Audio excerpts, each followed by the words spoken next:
예, 개인 거래 비중 대비 코스피 지수치 나와 있죠. 항상 나오게 되면 이 개미 그림 있죠. 동학개미라고 부르는 거. 이 동학개미들이 증시를 떠나고 있다 뉴스입니다. 뭐 증시를 떠난다라기보다는 매수세가 줄어들었다라고 보는 게 맞겠죠. 근데 이 예탁금 자체가 20조원이 감소했기 때문에 떨어지는 거고, 결국 이 동학개미들 입장에서 지금의 증시 자체가 자신들의 어떤 이득을 맞춰주기가 쉽지가 않다라는 것들을 보는 것 중에 하나입니다. 우리 이제 시상식 하면서 이제 동학개미들이 어떻게 매수를 하고 이들이 성장해서 미국까지 건드리고 한 얘기들 많이 있습니다만, 이제는 점점씩 떨어지고 있고 이러한 것들이 이제 다운되고 있는 게 현실이죠. 바로 이 코스피치가 지금 여기까지 떨어졌고, 이 미국이나 다른 어떤 시장보다도 한국에 이제 떨어지는 증시가 가장 컸었기 때문에 나타난 현상 중에 하나입니다. 결국 이 예탁금 20조가 떨어졌다라는 거는 아예 그냥 인출을 해버렸다, 증시에 투자하는 금액 자체가 없어지게 된 것 중에 하나죠. 금리 인상이나 경기 둔화 등등 여러 가지 문제들이 어떤 주식에 투자하는 메리트 자체를 많이 없어졌었고, 여기에다가 이제 밸류에이션 부담이 너무나 커지게 된 거죠. 이 가치가 반영되게 됨으로써 이제 더 이상 오를 구석이 보이지 않는다라는 것을 지금 생각하고 있습니다. 뉴밸류에이션 시대라고 그러죠. 신성장 기업인데, 사실은 이 신성장 기업에 대해서 이전에서는 많이 봤었던 것 중에 하나입니다만, 지금 같은 혼란스러운 시기에서는 가장 핵심적인 중심적인 판매 기업들 위주로 바뀌게 되죠. 성장성은 수익성 낮다, 계속 투자가 들어가니까 그렇겠죠. 하지만 이외에 가게 되면 엄청나게 성장하게 되고, 이러한 데이터나 주제 비전을 보여주는 기업들에 투자하는 게 맞는데, 이러한 밸류에이션 부담이 너무나 커져 가고 있는 것 중에 하나죠. 이 기업의 분명히 기업이익은 늘어나는 것은 눈에 보입니다만 가치에 반영되지 않는 현상이 나타나다 보니까 결국 하나 둘씩 떨어져 나가게 되는 현상 중에 하나죠. 일종의 팬데믹 상황에서도 계속적인 매수세가 있었던 것은 팬데믹 랠리가 됐던 거는 동학개미들의 힘인데, 이제 이들이 떨어지게 됨으로써 증시 자체가 매우 떨어지는 상황이 됐습니다. 보리스 존슨 헤어스타일 보이시죠? 이제 일반적으로 이제 영국 총리의 일반적인 모습과는 좀 달랐었던 것들을 제안합니다. 보수당 당대표인데 이 과반 지지로 총리직 유지는 됐습니다만 이게 절대 높은 게 아니다라는 거죠.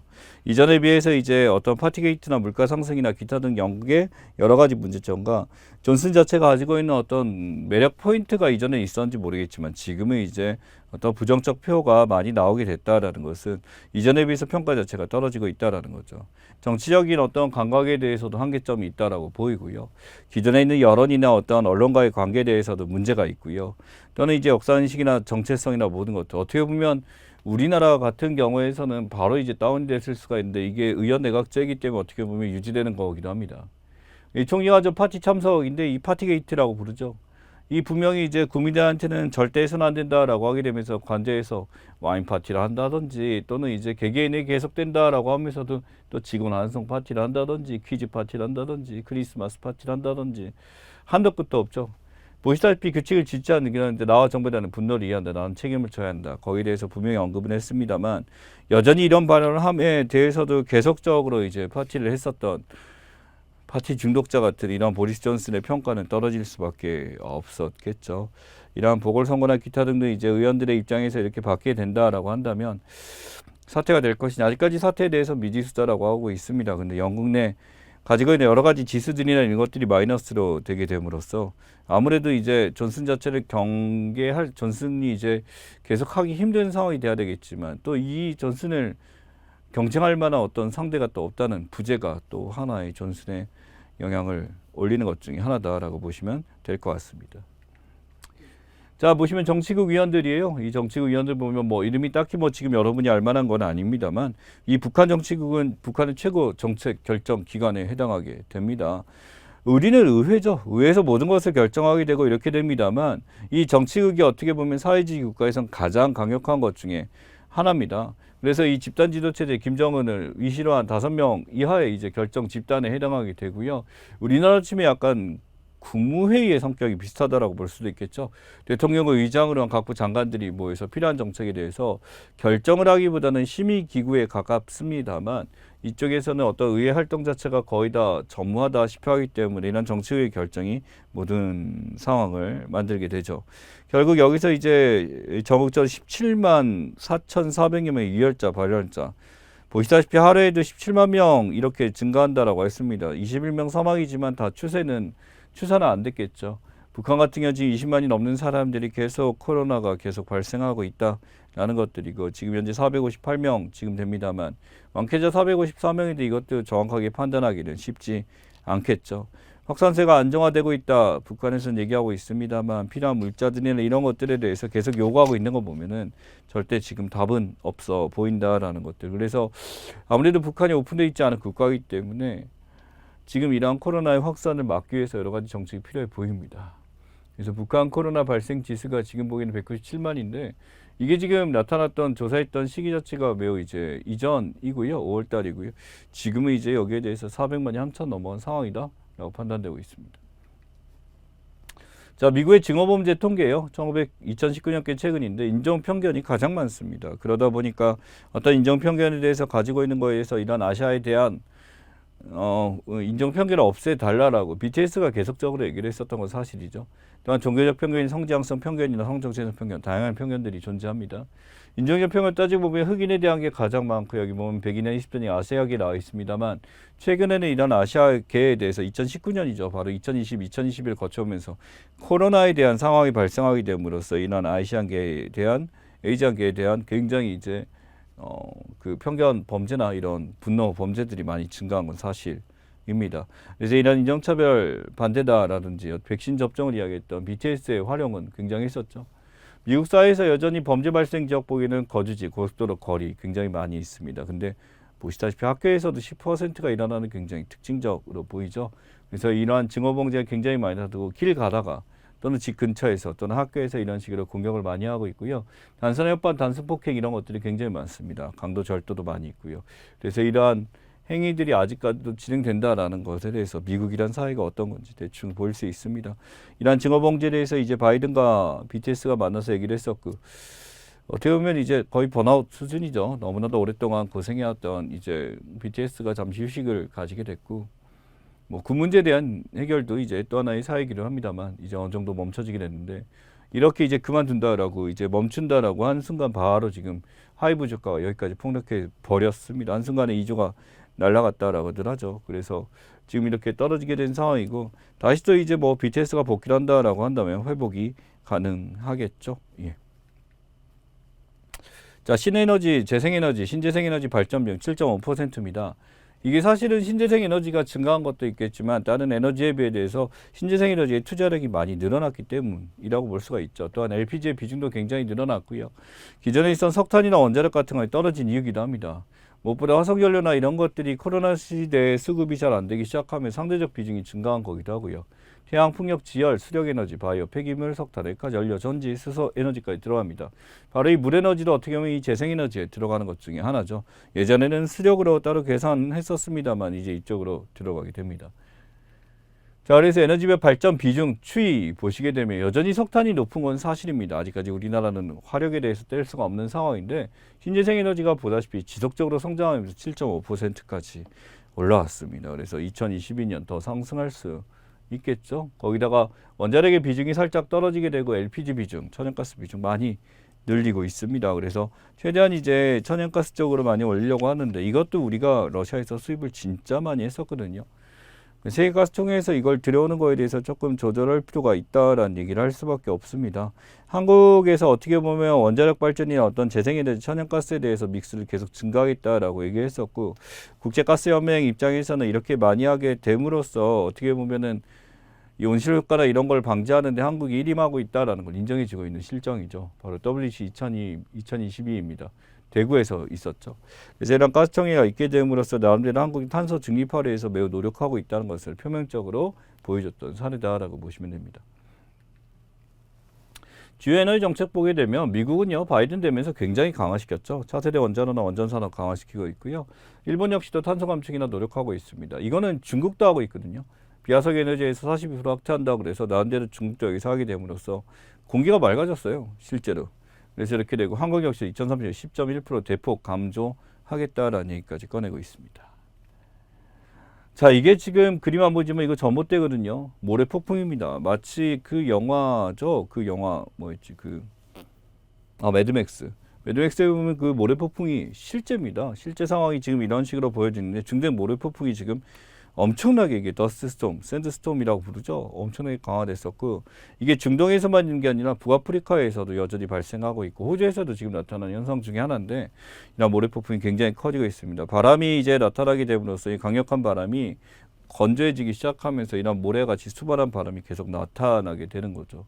이게 어느 정도 수준까지는 감안할 수가 있겠죠. 우리가 모래 사막 지형에서 있는 것들을 살펴보게 되면 이런 사막 지형에 있는 것들이란 바람에서 이 모래가 침식작용을 거기서 만들어지는 건데 이거는 완전히 이제 국가를 뒤덮을 정도로 하는 거기 때문에 도시 자체가 마비되는 수준까지 가게 됩니다.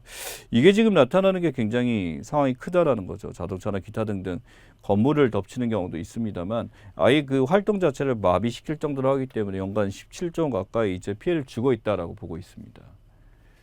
자, 그 다음에 달 궤도선 모양이에요. 달 궤도선이라고 그래서 달 탐사선 다누리 발사 준비 이상무 나와 있죠. 출발했죠. 출발해서 이렇게 되고요.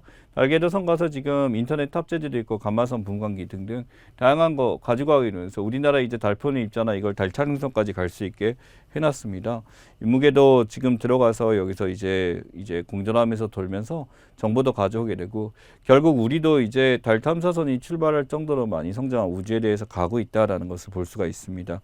이 궤도선이라는 게 뭐냐면 천체 이제 목적하는 천체 주변에서 이렇게 궤도선 공전하면서 이 주변을 보면서 정보를 얻게 되는 것 중에 하나죠. 또한 이제 탐사정 같은 걸 떨어뜨리기도 하고 하는 것들이 이제 우리나라에서도 출발하게 됐다라는 거 기억하시면 좋겠습니다. 그래서 이 K플로우라고 부르죠. 바로 한국형 달 궤도선입니다. 그래서 2020년 12월이라고 했는데 많이 땡겼죠. 그래서 8월 1일 날 발사 장소 해가지고 했었는데 이것도 올려서 했고요. 바로 스페이스X 펠컨 9 가져왔습니다. 바로 걔네죠. 스페이스 펠컨 X 하게 되면은 일론 머스크 라인이죠. 그래서 일론 머스크가 이제 했었던 그 기능을 가져와서 이렇게 했었고요. 가져와서 이제 이 달로 이제 전달되게 되면 이제 궤도선의 역할을 하게 되는 게 바로 K플로우입니다. 자, 그 다음에 이거 보시면 스타벅스 리유저블 컵 나와 있어요. 지금 보다시피 리유저블 컵 같은 경우 지금 폴리프로필렌이나 이렇게 되고 이제 제품 무게 자체도 훨씬 더 무겁게 이렇게 되어 있습니다. 근데 리유저블이라는 게 오랫동안 자주 사용하기 때문에 나타나는 것 중에 하나죠. 근데 이 폴리프로필렌이나 사용되는 것 자체가 사용량이 훨씬 더 많습니다. 많기 때문에 온실가스 배출량에 대해서 당연히 이쪽이 더 많이 나올 수밖에 없어요. 그러나 리유저블의 특징은 이러한 것을 버리지 않고 계속 사용하기 때문에 우리에게 더 이득을 준다라는 것 중에 하나죠. 근데 여기 보다시피 20회 사용 시에 6배가 된다라고 나와 있어요. 근데 1회 사용 시에는 보다시피 리유저블 컵이 훨씬 더 아래쪽에 위치해 있죠. 문제는 여러분이 사용하고 있는 리유저블 컵을 잘 생각해 보시면 답이 나오게 됩니다. 여러분이 이제 리유저블 컵 가져가 가지고 이걸 여러 번 다회차 사용하시는지 물어볼 수가 있죠. 일반적으로 이게 폐기 단계에서 훨씬 더 리유저블이 오염 수치가 높죠. 1회만 사용했을 때도 여전히 높습니다. 근데 20회 정도 사용해야 6배 정도 떨어진다라는 거죠. 우리가 리유저블 컵을 이제 사용한다라고 한다면 적어도 이제 20번 정도는 사용해야 우리 기후에 좋은 영향을 미치는데 이것이 정말 환경을 위해서 우리에게 도움이 되느냐라는 것에 대해서 물어볼 수가 있습니다. 이 리유저블 컵이 어떻게 보면 스타벅스에서는 단순히 환경 친화적인 걸로 꺼내기로 했습니다만 하나 이슈가 됐었죠. 이것을 구매하겠다 이제 줄을 서고 사람들이 하려고 했었던 모습을 보여줬던 것 중에 하나죠. 그러니 정말 리유저블 컵이 절감 효과가 있느냐? 열심히 사용한다면 이란 전제가 따르기 때문에 우리가 스스로 이것을 제대로 환경을 위해서 다시 한번 재활용하고 있는지에 대해서 생각을 해볼 필요가 있다라는 내용입니다. 그래서 인식 개선에 의해서 이 수십억 개 사용한 일회용컵 대체할 수 있다라는 거죠. 그래서 자주 들고 다니고 해야 되는데 안 그러죠. 안 그러잖아요. 텀블러 들어다니고 안 하잖아요. 친환경 여기로 가긴 중간당연히 편리성까지 있는 거 보면 안 들고 다니잖아요. 그리고 다시 설거지를 하고 해야 되는데 그게 안 하는 거고요. 친환경 소재 안 쓰면 플라스틱 차이가 없고요. 20회 이상 사용 안 한다라는 거죠. 들고 다니면 텀블러도 20회 이상 안 쓴다니까. 들어가서 사용하지 않고요. 친환경 가면서 영업활동, 그러니까 표면적으로 겉으로만 이제 그린을 표명하는 그린워싱의 수단이다. 그린워싱이라는 단어 좀 기억을 해주시면 좋겠습니다. 그래서 지금 이러한 것들이 이제 보호받아야 되는 것들 중에 하나고요. 지금 교육부에서 제안한 겁니다. 코로나19 원격 수업에만 적용됩니다. 바로 뭐냐면 코로나19로 인한 원격 수업에서 우리가 어떤 영상이나 자료들에 대해서 보이는 거에 대해서 저작권에 대해서 일시적으로 이제 제한 조치를 막아주는 것 중에 하나죠. 접근 제한 봉제방지 조치 해놓고요. 경고문구, 저작권 관련해서 경고문구 반드시 들어가야 됩니다. 그래서 교육상에 이런 영상을 사용하거나 허용은 되는데 순수하게 이게 수업 목록 저작권에 대해서만 가능하다라는 거죠. 이후에 이런 것들이 상용되게 되거나 이런 문제가 된다라는 겁니다. 사용 주체인 교사 학생과 목적이 수업 외에 다른 걸로 이 영상 사용하게 되면 이건 저작권 침해로서 결정되게 된다라는 거 기억하셔야 되겠죠. 그래서 이제 이 저작권이라는 게 사적 재산이다라는 거 예 없이 보호해야 된다라는 게 원칙이고요.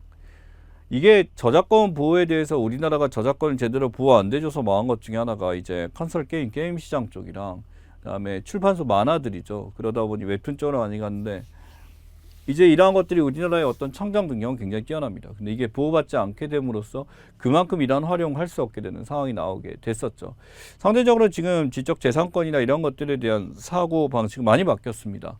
우리나라도 상연히 이제 저작권을 강화시키고 이걸 인정하는 것에 대해서 사람들이 많이 생각들을 하고 있죠. 또한 교사의 업무 부담 가중이죠. 바로 뭐냐면 저작권 강제되면 이거 너무 심하다. 교실에서 학습 같은 거 제대로 할 수도 없다라는 거고요.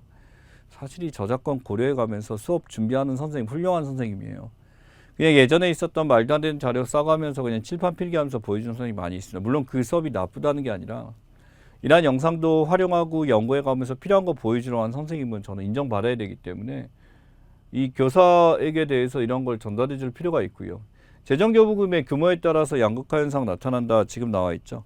이러한 교육은 공익이기 때문에 이러한 지불에 대해서 이 교사가 직접 지불할 게 아니라 당연히 저작권 있는 영상사에서 비용을 지불해야 된다라고 한다면 이것이 교육부나 이런 쪽에서 지불해 줄 수 있을 만큼의 역량이 필요하다라는 것이 제 생각입니다. 자, 그렇다면 이제 우리 이슈 퀴즈들 한번 살펴보기로 하죠. 첫 번째 1번 명목상으로는 열려있는 포괄적 경제정책을 표방하지만 실상은 바이든 대중국 압박 정책의 일환이다. RCEP에 대해서 저항하려고 만든 것 중에 하나죠. 바로 뭐냐면 인도태평양 경제협력 IPF에 대한 이야기죠. 자, 다음에 2번입니다. 이것은 소수표를 모아하고 국민의 의사를 공정하게 반영하기 위해 즉 사표 발생을 최소화한다 하고 같은 말이기도 하고요. 각 정당의 총 득표수에 비례하여 당선자를 결정하는 제도다. 물론 여기에는 제한이 있습니다. 일정 득표수를 가지지 못하게 된다면 그것은 없어지게 되는 거고요. 바로 비례대표제에 대한 설명 들어가 있죠. 비례대표제라는 것은 전국을 하나의 지역구로 판단하고 하게 되는 거니까 만약 지역구가 100개 지역구가 있다라고 한다면 비례대표제가 있을 때 101개 지역구가 된다는 것도 기억해 주시기 바랍니다. 3번 최근 미국에서 총기 난사 사건이 잇따라 발생하면서 몇 세 이상의 소총을 구매할 수 있는 현행법을 바꿔야 한다. 실제로 이제 어떤 이런 자격 요건에 대해서 변화에 대해서 계속적으로 이야기가 나왔고 상원에서는 통과했었다라고 말씀드렸죠. 바로 만 18세 이상이라는 거 미국에서 얘기했습니다. 4번 아프리카 풍토병이 이것이 유럽과 남미 등 전 세계로 확산하고 있다.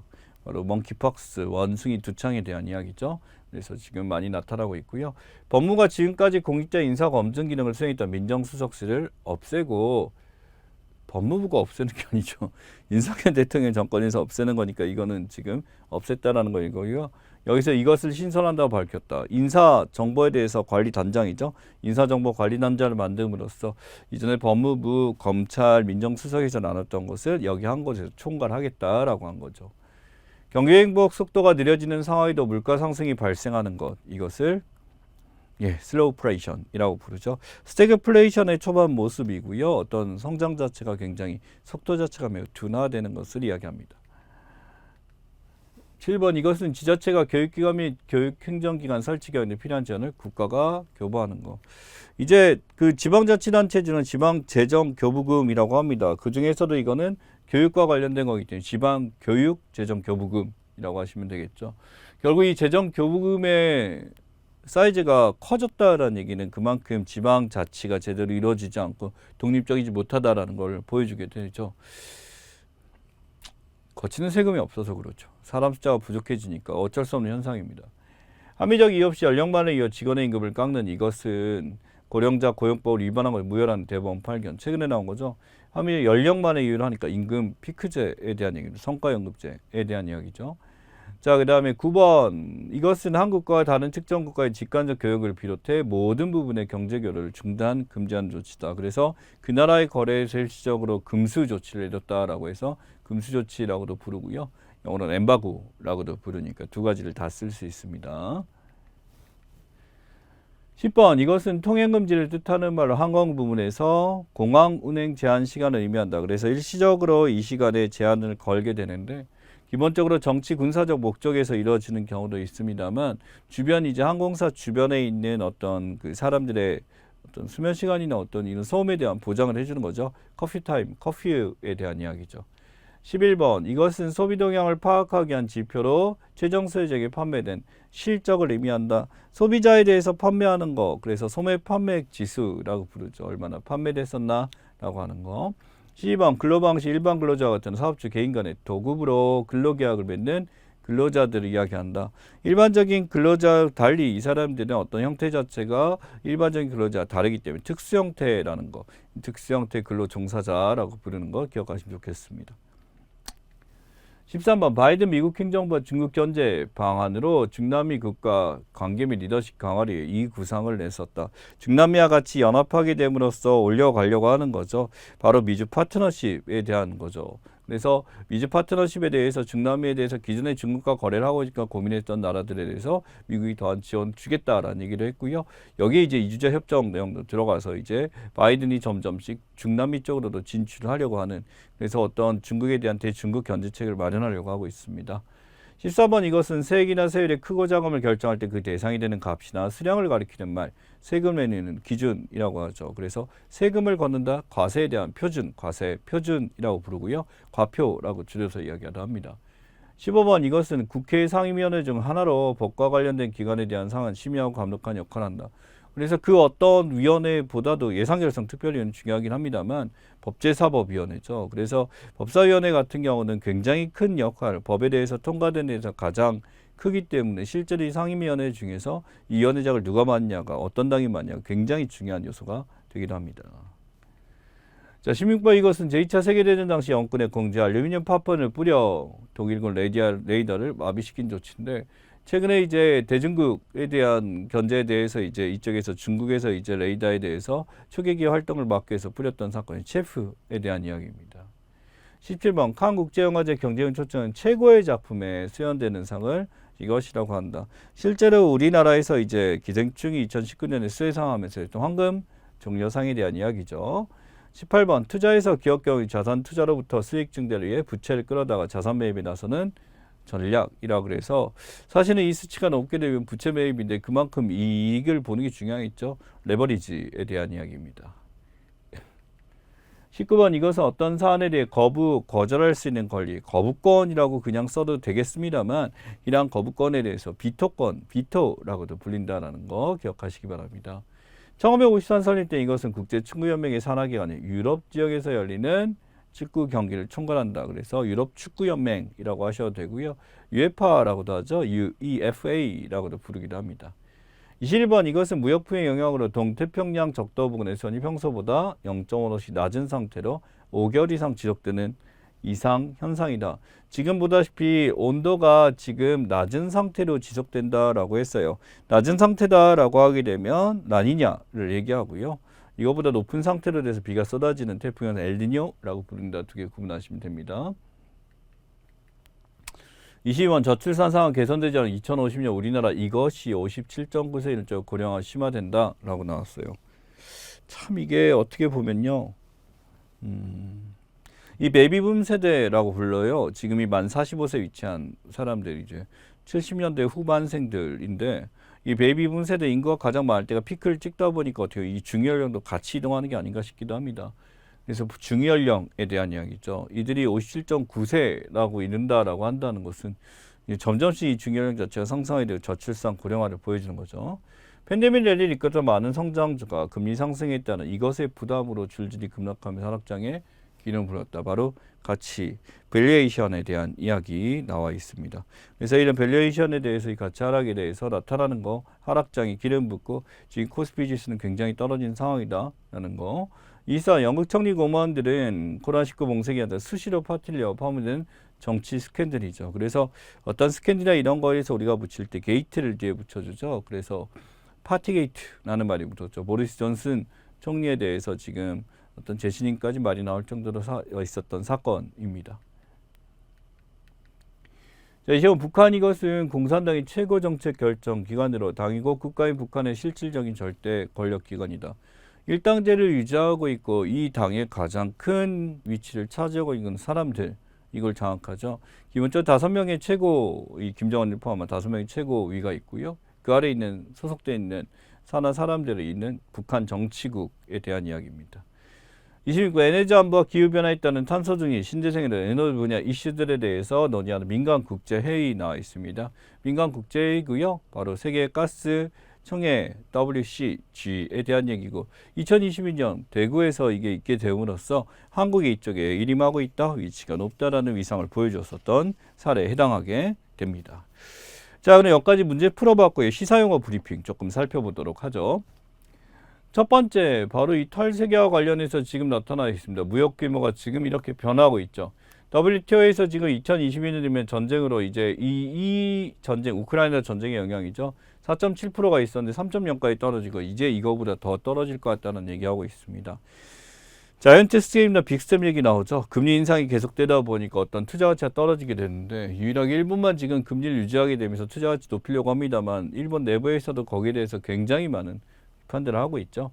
23년에는 이게 좀 괜찮아질 거다라고 하고 있지만 무역 규모 이렇게 떨어지는 상황에서 지금 현상이 지금 너무나도 힘든 상황입니다. 미국의 입장에서 지금 그래서 나름대로 이제 공급망을 구역하기 위해서 일종의 프렌드 쇼어링 하고 있죠. 이 쇼어링 같은 경우는 외국에 나왔던 공장이 이제 되돌아오는 것들에 대해서 이야기한다라고 한다면 이 프렌드 쇼어링 같은 경우는 어떻게 보면 바이든 정부에 대해서 이 어떤 이제 자기네 국가를 돌아온다 이런 거보다도 다른 데 함께 이제 같이 이제 연합해서 무역을 증가시키겠다라고 하는 것 중에 하나입니다. 그래서 여기 보시면 중국 투자 추이나 이렇게 했을 때 미국은 이제 증가했지만 중국 같은 경우는 지금 투자 추이가 지금 보다시피 좀 떨어진 상황이죠. 한국에 미국, 중국 내 신설법인 나와 있습니다. 미국에선 지금 617개 만들어지면 중국 261개까지 떨어진 상황입니다. 한때 이제 중국이란 나라에 대해서 우리나라가 많이 투자하고 이렇게 된 상황에서 미국 쪽에 많이 한다. 결국 미국은요, 우리가 이제 미국에다가 공장을 차리거나 해서 법인을 차리게 됐었을 때 미국 내 이제 경제에 미치는 영향, 계속 이제 투자 유치를 하려고 하는 게 프렌치쇼어링의 특징이다라고 보시면 되죠. 자, 원산조별 사료임의 가공의 옥수수입니다. 바로 컨플레이션에 대한 이야기죠. 옥수수 가격이 말도 안 되게 올라가고 있습니다. 우리 아들도 이제 옥수수 전 잘 몰랐어요. 그 초당 옥수수 맛이 다르더군요.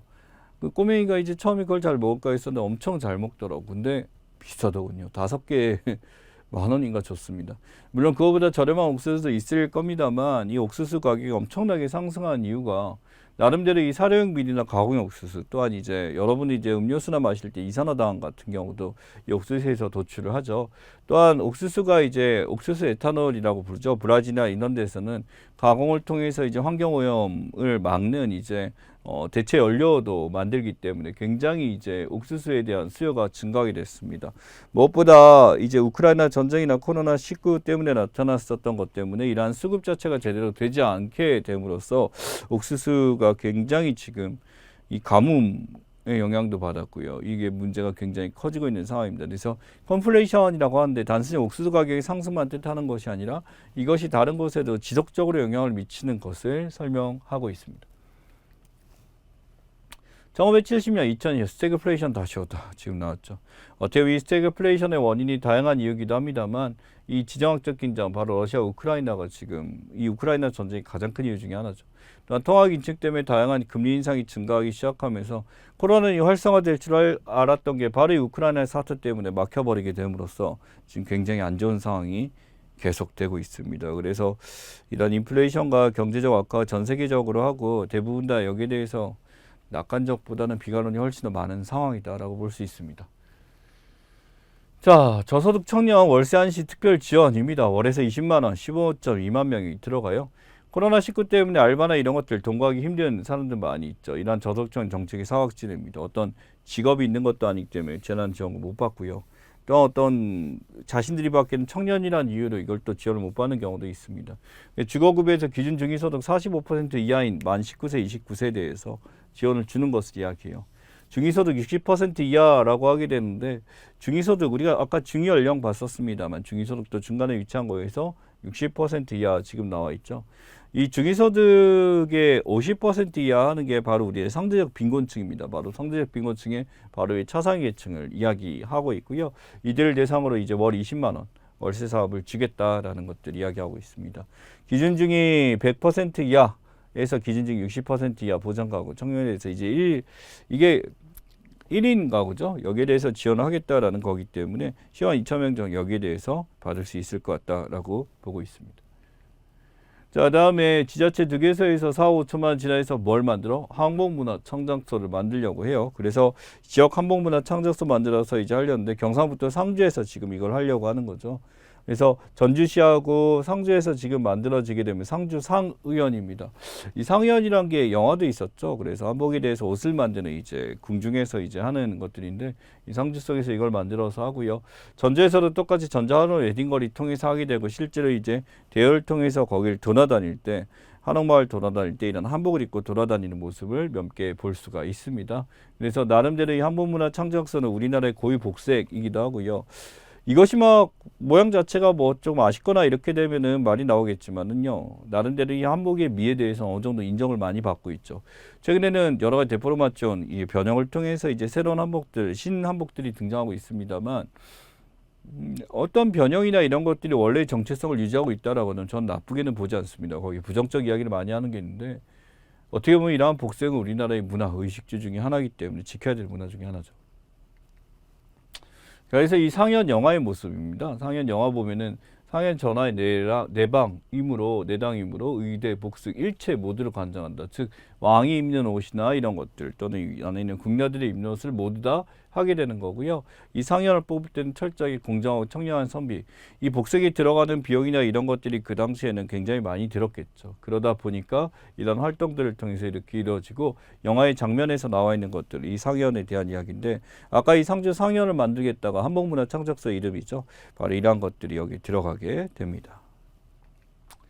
자, 세종일호입니다. 우리서 만든 첫 번째 컴퓨터라고 나와 있죠. 그래서 실제로 이제 한글과 컴퓨터에서 지금 만든 지구관측형 민간위성에 대한 이야기입니다. 그래서 이 컴퓨터에 대해서 지금 나와 있으면 73의 2월에 이걸 미니 컴퓨터를 갖고 우리나라에서 만들었는데 이 이름을 따가지고 바로 뭐냐면 우리나라 지구관측 민간위성이 이루어지게 되는 거죠. 그래서 이 지구관측을 하면서 이 민간위성을 띄움으로써 이걸 보게 되는데 실제로 민간위성을 띄운 나라는 굉장히 많이 있습니다. 그래서 이 세종일호도 똑같이 민간우주기관 스페이스X 펠컨 9 기술 받아가지고 이렇게 띄우게 됨으로써 이제 우리나라도 어느 정도 이제 외국으로 나가는 데에 대해서 어떤 활동들이 굉장히 지속적으로 이루어지고 있다라는 것들을 확인할 수가 있습니다. 이 나머지 시사용어 브리핑과 그리고 시사 문제들에 대해서 다음 시간에 다뤄보기로 하겠습니다.